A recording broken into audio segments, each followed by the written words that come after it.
Giliran orang lain ke kita, alam nashrah laka sadrak wa wada'na anka wizrak. Kalau kita lapang dada, ringan beban kita teh.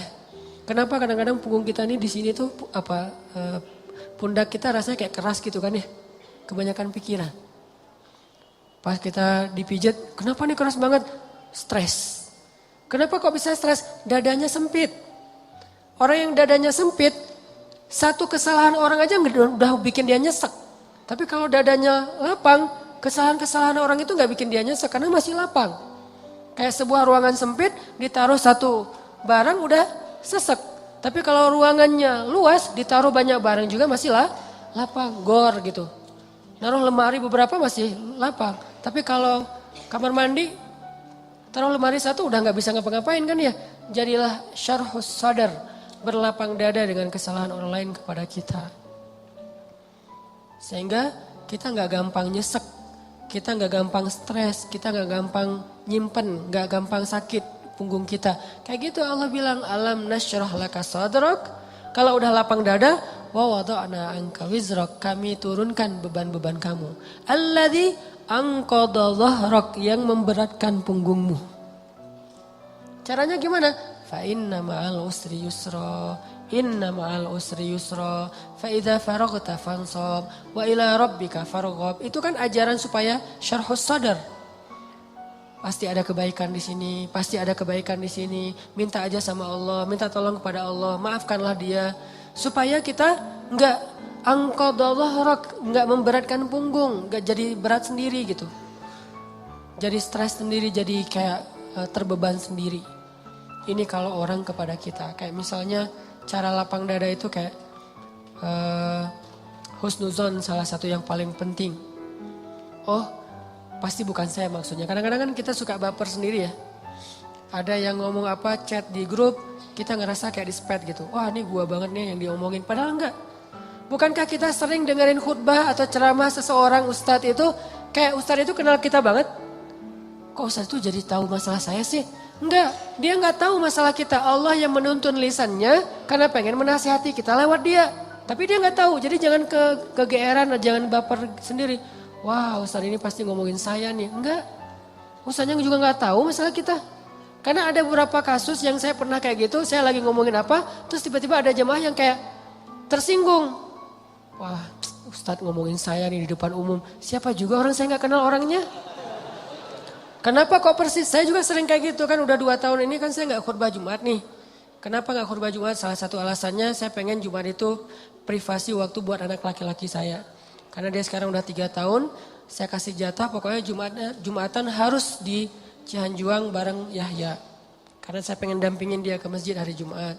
Alasan kedua, ada penyakit ustadz yang dulu pernah saya alamin. Apa penyakit ustadz? Keseringan ngomongin menasihati orang, jarang dinasihati. Nah saya pengen Jumat itu waktu saya mendengar nasihat buat diri saya sendiri. Awal-awal itu benar kerasa. Pas pertama dengar khutbah orang, apaan sih ini kayak gini ngomongnya. Ada tuh ego-ego ustadz kayak gitu tuh muncul tuh. Itu kan yang lagi diobatin tuh. Wah nggak gini, saya tahu dalilnya lebih dari ini mulai. Muncul gitu-gitu tuh. Awal-awal kayak gitu, tapi astagfirullahaladzim, sombong banget sih gue. Udah. Terus kalau ada yang ngomongnya kadang-kadang kayak nggak mungkin belum terbiasa ngomong depan umum, agak-agak nervous mungkin atau agak-agak kaku gitu. Muncul rasa sombong tapi lama-lama di recovery diperbaiki apa? Kalau saya menghargai dia walaupun nggak bagus, nanti orang akan menghargai saya ketika saya nggak bagus performnya. Jadi pas saya duduk gitu, dia ngomongnya kayak ngebosenin banget, boring banget tuh ceramahnya, tapi saya tetap gitu. Padahal boring banget ceramahnya, tapi saya kayak menghargai apa yang saya maksud di situ. Saya pengen juga orang kayak gitu ke saya kalau saya ceramah. Mungkin teman-teman ada yang kayak gitu sekarang. Apaan sih Ustadz, tapi masih aja gini. Padahal boring banget ceramahnya. Kenapa? Mungkin karena saya juga menghargai ceramah orang yang mungkin belum terlalu terbiasa ceramah. Ini yang saya pelajari ketika nggak khutbah lagi. Ditambah lagi sering banget saya kayak ngerasa khotib ini kayak ngerti banget apa yang saya sedang alamin. Kayak lagi baper sama teman, lagi baper sama istri. Langsung ceramahnya tentang suami kepada istri. Loh kok tahu banget sih masalah saya? Kan sering kayak gitu kan? Itu bukan karena dia tahu loh. Allah yang maha tahu. Allah lagi menuntun kaki kita melangkah ke masjid yang khutbahnya tema itu. Dan Allah menuntun lisan ustadz untuk ceramah pas waktu kita datang tentang tema itu. Allah yang lagi nasihatin kita lewat lisan seorang ustadz. Jadi jangan baper. Gitu juga ke teman. Bukan dia tahu masalah kita, pengen nyindir kita, pengen nyepet kita. Enggak sama sekali. Jadi legowo. Syarhus sadar. Salah satu caranya husnuzon. Ini bukan yang cewek-cewek juga. Kalau lagi ngobrol sama teman-temannya, tiba-tiba ada yang kecelutukan ngomong apa. Jangan langsung diem. Wah ngomongin saya nih, pasti saya maksudnya. Belum tentu, husnuzon aja. Mungkin dia emang gak tahu masalah kita. Teman-teman yang lain tahu kecuali dia yang ngomong nih. Berarti jangan-jangan kita udah baper habis-habisan, udah habis air mata kita nangis sepanjang malam. Ternyata gak ada masalah. Kan konyol banget kan ya. Kita udah curhat kemana-mana, udah marah ke siapa-siapa, terus udah nangis sepanjang malam, udah bengkak matanya. Besok pas tabayun, maaf ya saya nggak tahu kalau ada masalah itu. Oh jadi kamu nggak tahu, rugi dong air mata saya udah 1 ember. Ini sering terjadi. Kenapa? Karena kita nggak syarhus sadar, nggak husnuzon dulu sama orang lain. Kalau misalnya menurut kita dia tahu banget masalah saya masih diomongin, oh mungkin dia silap, mungkin dia lupa, mungkin dia terlanjur ucap. Atau enggak dia pasti ngonsep tuh soalnya captionnya tuh panjang banget pasti dia nulis. Kalau gitu mudah-mudahan dia udah sadar sekarang. Belum sempat aja minta maaf ke kita, yang jelas dia udah sadar, udah minta ampun ke Allah. Husnuzon. Bukankah Allah mengatakan ijtanibu katsiran minaz-zon? Satu-satunya yang layak kita suuzonin itu cuma setan. Bukan orang. Minimal kita bilang bukan dia gak maksud kayak gitu. Setan yang nuntun lisan dia. Setan yang bikin dia mengatakan itu. Dan dia udah sadar sekarang. Setan aja yang disalah-salahin, gak apa-apa. Apa salah saya kata setan? Ya emang salah. Apa salah saya? Ya kamu jadi setan gitu. Kan suuzon yang diperbolehkan buat setan doang kan. Kayak Nabi Yusha ketika lupa masalah ikan dengan Nabi Musa pas nyari Khidir. Apa kata Nabi Yusha? Wa ma ansanihu illa syaitanu an adzkurah. Maaf ya Nabi Musa, tidak ada yang buat saya lupa kecuali syaitan. Jadi yang dikambing hitamkan oleh Nabi Yusha adalah setan. Lagian kalau kita ada masalah pasti kita ngomongnya apa? Auzubillahi minasyaitonirrajim. Setan bilang, enggak, saya enggak godain kamu aja sendiri kegeeran. Kan bisa aja gitu kan ya, tapi tetap itu udah fitrah. Nah, dia setan. Tapi kalau jin enggak, kita enggak boleh suuzon sama jin. Ada penampakan apa, nih kayaknya mau ganggu saya sholat tahajud nih, enggak. Dia cuma lewat doang gitu. Tapi kalau setan benar, enggak khusyuk, pasti setan. Enggak bisa move on, pasti setan. Wujudnya manusia. Kan setan itu minal jinnati wan nas ya, dari jin dan manusia tuh. Enggak. Bercanda, astagfirullahaladzim. Nah, nanti saya di-report, di-ban lagi akun saya. Sama mantan-mantan. Banyak gening. Oke. Dari orang ke kita, syarhus sadar. Secara syarhus sadar, lapang dada gimana? Husnuzon. Dan ini gak bisa sekaligus, teman-teman saya juga masih belajar husnuzon. Oh mungkin. Iltamis li akhika alfa uzrin. Cari 1000 alasan buat saudara kamu. Kalau gak bisa gitu minimal cuek. Arti cuek gak usah dipikirin. Gak usah dibahas. Kadang-kadang ngebahas satu masalah sebetulnya cara lain buat setan untuk bikin kita gak pernah bisa selesai dengan masalah itu. Terus aja dibikin berlarut-larut. Kayak ada teman kita habis ada masalah sama temannya yang lain. Gak usah dibahas sama kita. Kemarin gimana masalahnya udah beres? Jangan ditanya, udah aja lupain. Begitu kita tanya dia akan bilang lagi. Ya tuh gak apa kemarin dia masih ngomongin saya. Oh gitu, terus kita pancing-pancing lagi tuh. Harapannya apa? Niat kita pengen empati. Padahal itu bukan empati itu. Pengennya kita berpihak sama dia. Itu gak berpihak. Tahu gak apa arti namimah atau mengadu domba? Kata Nabi, la yadkhulul jannah an-nammam. Gak akan masuk surga orang yang suka mengadu domba. Gak akan masuk surga. Nah adu domba itu ada 2 teman-teman. Ada adu domba orang yang memang jahat. Ada adu dombanya orang soleh. Orang soleh juga bisa mengadu domba. Gimana caranya? Kalau orang yang gak soleh mengadu domba, dia sengaja membuat fitnah di antara dua orang sehingga mereka jadi baperan, jadi putus silaturahim. Ini gak soleh. Insya Allah kita gak akan kayak gitu. Saya yakin gak ada niat kita ngadu domba orang. Tapi kita mungkin banget terjebak di adu domba yang kedua. Adu dombanya orang soleh nih. Gimana ngadu dombanya? Nih saya kasih contoh. Si A ngomongin si B di depan kita.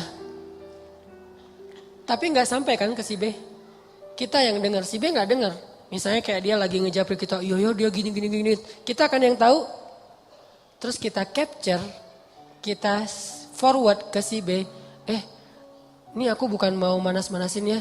Tapi ini cara jawabnya gimana nih, dia ngomong kayak gini tentang kamu. Kita capture, sakit hatilah si B. Oh ternyata dia ngomongin saya di belakang. Itu perumpamaannya kata para ulama. Si A manah si B, tapi gak kena, anak panahnya jatuh di lantai. Kita ambil, kita tusuk ke dadanya sambil kita katakan ini bukan dari saya lah, dari dia loh ya. Nih. Kayak gitu analoginya.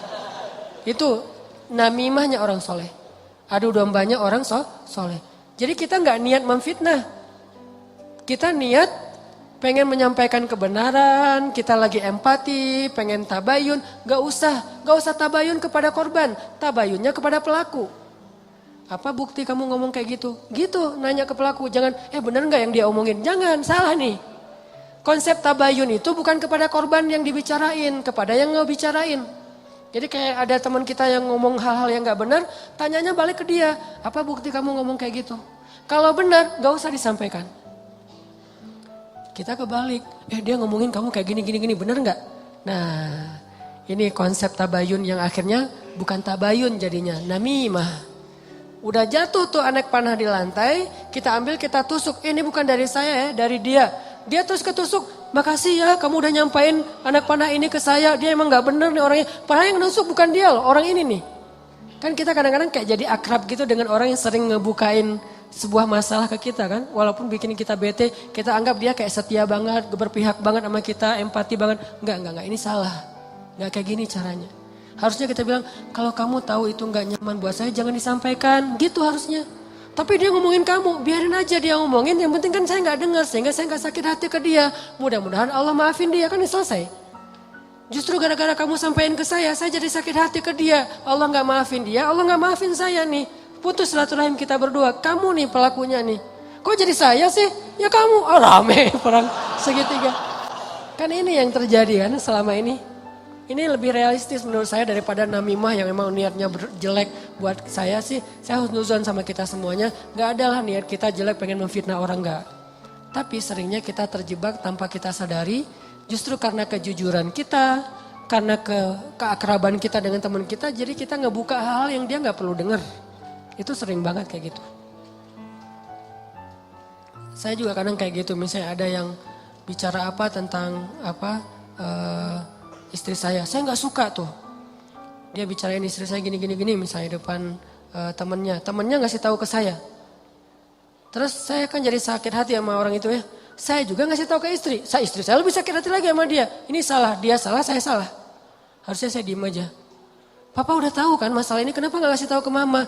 Karena papa berharap mama nggak tahu. Tapi daripada mama tahu dari orang lain, ya berarti orang itu yang salah, bukan papa. Kenapa dia ngasih tahu ke mama? Kan gitu kan? Jangan sampai ya Pak, mama tahu dari orang lain. Jadi kalau ada yang kayak gini-gini harus papa yang ngomong ke mama. Enggak, itu salah konsepnya. Enggak boleh kita menyampaikan sebuah informasi walaupun benar, apalagi belum tentu benar. Walaupun benar kepada orang yang kalau dia dengar dia akan sakit hati atau sedih, enggak boleh. Diamin aja. Kalau ada hal yang enggak benar, kita yang mengklarifikasi. Enggak kayak gitu. Saya kenal dia gitu. Jangan biarkan dia tahu masalah ini. Kalau terlanjur tahu, berarti ada orang yang gak tahu konsep namimah level 2. Namimah level 1, emang gak ada niat baik. Namimah level 2, justru karena niat baik. Kan saya pernah bilang, ternyata banyak hadis palsu itu mulai munculnya lewat siapa? Viralnya itu gara-gara ulama-ulama yang soleh. Jadi banyak riwayat hadis palsu itu diantara para ulama yang soleh loh. Bukan sengaja pengen memalsukan hadis. Kenapa? Karena ulama soleh ini terlalu husnuzon. Misalnya nih, ada yang datang ngomong ke saya, Ustadz, saya pernah mendengar hadis gini. Saya sebagai Ustadz, oh gitu? Ya, saya nggak pernah curiga kalau dia itu nggak jujur. Atau kalau dia itu dengarnya nggak utuh, sehingga saya meriwayatkan lagi. Orang dengarnya dari saya juga nggak curiga kalau saya akan main-main dengan hadis kan, sehingga tersebarlah hadis palsu. Bukan karena ada orang yang jahat, ada memang sebagian hadis palsu gara-gara penjual pedagang. Biasanya hadis palsu itu pedagang, penguasa dan ulama. Ini 3 penyebab hadis palsu. Pedagang pengen ngelarisin barang dagangan. Siapa yang memakai jubah atau sorban 7 meter di hari Jumat, maka dia akan mendapatkan dijauhkan dari api neraka 7 kali langit dan bumi. Untuk jualan sorban 7 meter. Siapa yang makan buah ini maka dibebaskan dari sihir. Dia jualan buah itu. Ini bisa muncul hadis palsu dari penguasa. Siapa yang mengangkat seorang penguasa yang kayak gini maka Allah melaknat dia. Gara-gara apa? Saingan politik. Ulama menyebarkan hadis palsu kenapa? Karena nggak pernah berpikir orang akan bermain-main dengan hadis Nabi. Sehingga dia percaya aja kepada orang itu. Baru nanti di masa berikutnya ulama ketika ngelihat banyak banget hadis palsu mereka perbaiki. Ini riwayatnya dari siapa, ini dari siapa. Bisa jadi periwayat hadis palsu itu adalah orang soleh, ulama besar. Kenapa bisa ngeriwayatin? Husnuzon. Gak mungkinlah dia bohong atas nama Nabi. Langsung diriwayatkan balik kepada orang lain. Orang yang mendengar gak mungkinlah ustadz bohong atas nama Nabi. Terus saja hadis palsunya nyebar. Itu teman-teman. Jadi namimah mengadu domba juga bisa kayak gitu. Gara-gara kita terlalu akrab dengan teman kita. Kemarin ada yang ngomongin kayak gini, benar nggak? Siapa? Si Fulan. Tapi ini aku karena ke kamu dekat ya teman, jadi aku sampaikan nih. Terus yang teman yang dengarnya, makasih ya udah disampaikan. Kenapa makasih? Harusnya kita bilang, lain kali jangan disampaikan ya yang kayak gitu-gitu ke saya. Harusnya kayak gitu. Kenapa kita malah makasih? Makasih ya udah nyakitin hati saya kan gitu kan ya bahasa lainnya mah ya. Makasih ya udah bikin malam saya nggak tenang. Makasih ya udah bikin saya bete. Buat apa? Jangan disampaikan. Makanya ketika Nabi mau ketemu seorang sahabat mencegat di tengah jalan. Ya Rasulullah, Rasul udah kenal dengan orang itu? Belum. Orang itu ya Rasul, stop kata Nabi. Kamu ingin menyebutkan aib-aib dia tentang saya? Ya Rasul, biar Rasulullah tahu siapa orangnya. Jangan, saya nggak mau ketemu seseorang yang membuat saya bete duluan tentang dia. Biar saya ketemu dengan dia dan saya nggak tahu apa-apa tentang dia. Jadi Nabi bisa nyaman. Ini cara Nabi menghargai orang lain. Jadi teman-teman, kalau kita ke orang jaga perasaannya, kalau orang ke kita berlapang dada. Husnuzon, maafin, lupain, gak usah dibahas, gak usah diperpanjang. Apalagi kita kayak ada kasus misalnya, ada 2 orang yang lagi punya masalah rumah tangga. Kita kayak sebagai temennya atau fansnya atau followersnya, kita kayak pengen nunjukin sikap membela gitu. Salah satunya kita bela, akhirnya kita bikin akun khusus untuk pembela si A. Yang B juga pembela si B. Akhirnya kita rame gitu. Sebetulnya kita lagi mengadu domba 2 orang suami istri ini loh. Harusnya kita kalau nggak bisa mendamaikan, diam. Biar mereka menyelesaikan masalah mereka atau selesai dengan sendirinya karena tidak ada yang respon. Makin direspon makin rame nih. Itu kan terjadi. Jangan-jangan nauzubillah nih teman-teman. Ada peran kita di dalam perceraian 2 orang yang mungkin terjadi. Atau 3 orang atau 4 orang atau sekian banyak orang cerai gara-gara kita nih. Kenapa gara-gara saya Ustadz? Gara-gara kita ngebelain dia. Makin dia mantap untuk menceraikan pasangannya. Benar juga ya kata kamu. Berarti saya harus menceraikan istri saya. Enggak, saya enggak nyuruh cerai ya. Tapi dia emang kayak gitu orangnya. Dan ini sering kayak gitu. Ke teman kita juga kayak gitu. Ke kantor, di kuliah, di persahabatan. Ini namimah teman-teman. La yadkhulul jannah an-namam. Enggak masuk surga orang yang menyebarkan permusuhan atau mengadu domba. Terakhir, mudah-mudahan kita benar-benar bisa menjalankan 2 konsep ini. Satu surat At-Taubah, Ra'fah. Satu lagi surat Al-Insyirah, Syarhus Sadar dalam bergaul kita. Sehingga insya Allah kita gak punya banyak masalah di antara teman-teman kita. Udahlah, jangan sampai kita larut terus membahas masalah pribadi. Ada banyak masalah umat yang harus kita bahas. Kalau kita benar-benar seorang muslim yang empati kepada umat, mending kita habisin energi kita buat ngomongin Dayakolot, ngomongin banjir di Bandung Selatan, ngomongin orang-orang yang pengangguran, ngomongin teman-teman kita yang kena narkoba di luar negeri, ngomongin Rohingya, Suriah, Palestina, apa yang bisa kita bantu buat mereka. Mending energinya dipakai buat itu daripada habis terus energi untuk masalah kita pribadi. Kayaknya egois banget sih. Di sana banyak yang butuh pertolongan kita malah sibuk dengan urusan pribadi. Itu buat saya tuh nggak keren. Kita terlalu egois membahas masalah pribadi. Boleh, tapi porsinya jangan kegedean.